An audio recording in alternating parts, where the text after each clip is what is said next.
what other hands do you check against big blind in this spot? So there are really a lot of hands that he could be calling here with, and I would like to charge them accordingly. So yeah, if you really if you think an opponent is capable of putting a large bet in on the turn, then I see some merits. But other than that, uh,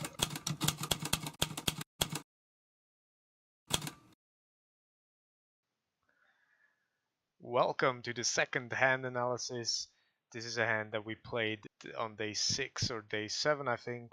And I think there are a lot of players that are doing the same mistake that I did back on stream when I played this hand. So I decided I wanted to share my thoughts of the hand, and then afterwards, like what after I discussed this hand on forums, what kind of knowledge I gained or what I would do differently in hindsight. So let's jump right into the action.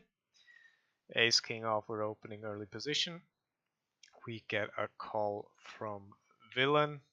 Flop is ace deuce king, so we flop top 2, and the villain checks to us. Already off the bat, I'm going to display most likely the range now that I've assigned to the big blind. So we don't have any particular reads on the player. We just see maybe over 6 hands that he has some kind of a loosish tendency, but it's really just a minor assumption. So it's just something to take in mind, but nothing too major.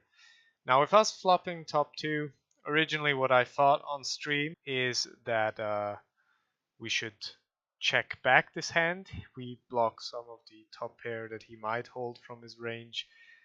We also block some of the middling pair that he may hold. And essentially, I thought the only thing that we could get value from are lower pocket pairs or some kind of a gut shot with Queen Jack Broadway maybe. And I decided to check it back. Now, this is something that was criticized in the forum heavily because you shouldn't do it.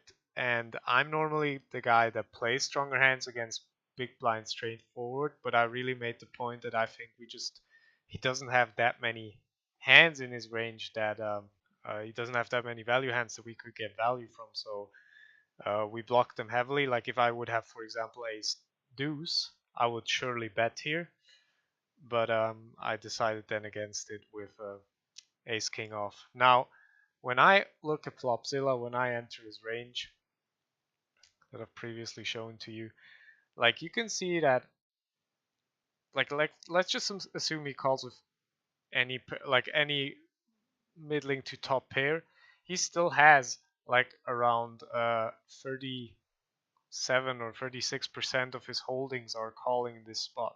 So if we're targeting these holdings here, we should really bet out on this flop, because when you also think about it, we're not doing that with many other hands. Like, what other hands do you check against big blind in this spot on that kind of a board? Like, normally early position has all the advantage with this board, like a dry ace king deuce board, and we normally see bet here almost 100% of the time. So question is, how do we suddenly have hands here that are affordable to check back? And I made the point that we could check back some lower pocket pairs that we want to get a turn with and maybe draw to a set then on the turn. But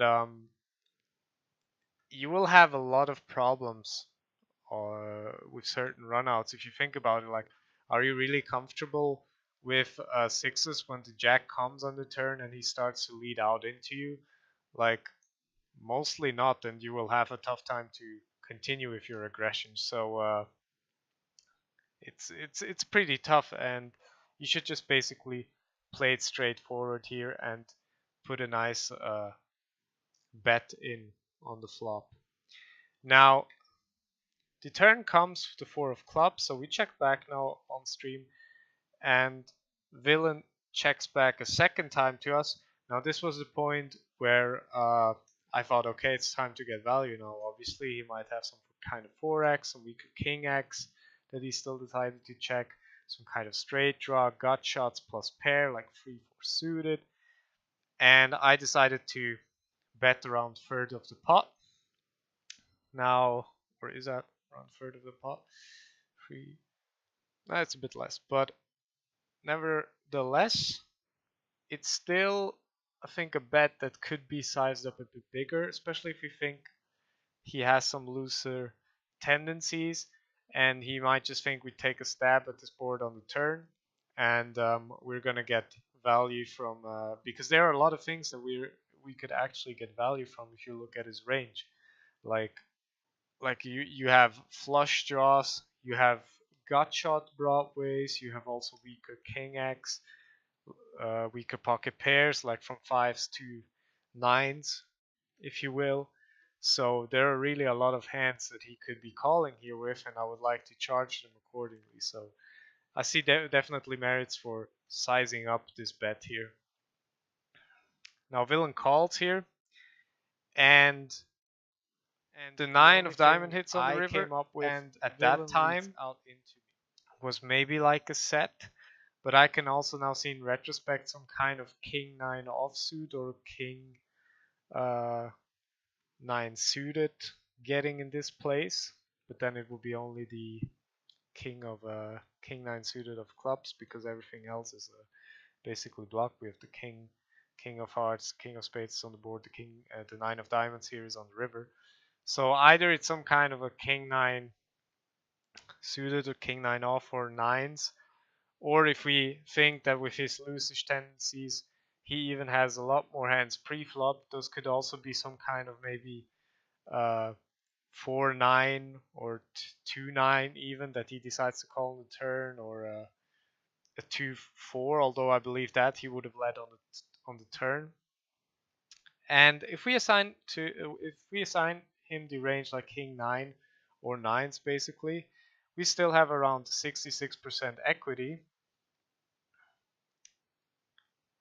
If you look at this calculation here, so if we assign him this range on this kind of board, we still have around 66% equity, and I think it is a spot that maybe I could see myself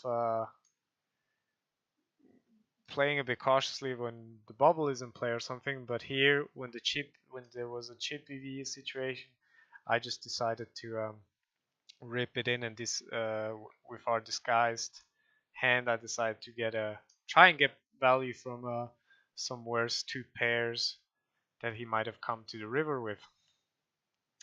And unfortunately, villain calls and shows us a river set, so that was pretty unlucky.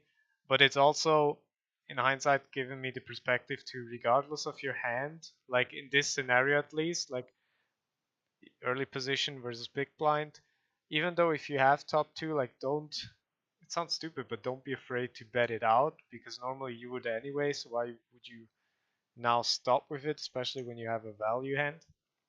The only time I could see in such a scenario to check it back on the turn, to check it back on the flop, if we really have some kind of an aggressive opponent that we think is going to put maybe a lot of bets on the turn.